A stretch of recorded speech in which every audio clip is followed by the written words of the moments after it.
One of my favorite pieces of political hypocrisy is when conservatives say, well, I support peaceful political protest, political protest that's civil. That's the American way.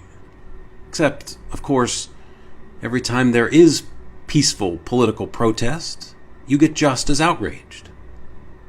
This is Ethan Strimling with Swing Hard, Turn Left. Hey, look, we all get it about riots. Nobody supports riots.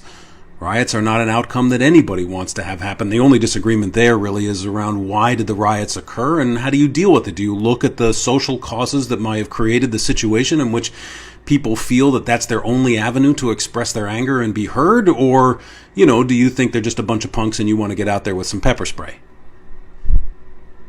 But the real debate is around peaceful protests, because conservatives say that they support peaceful protests all the time, but then when peaceful protests occur, they take huge affront. They think it's an outrage. I mean, take Colin Kaepernick.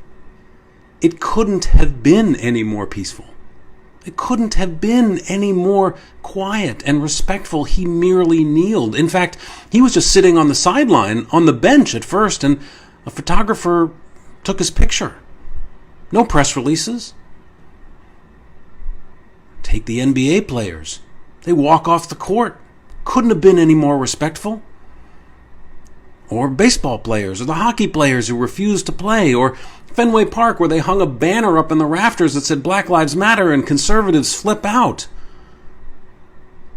These people ought to be fired. They ought to never have a chance to play the game again. I mean, Colin Kaepernick, he lost his job and was never hired again, and conservatives celebrated that.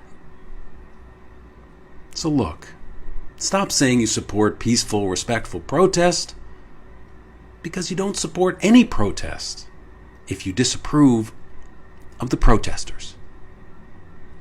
This is Ethan Strimling with Swing Hard, Turn Left.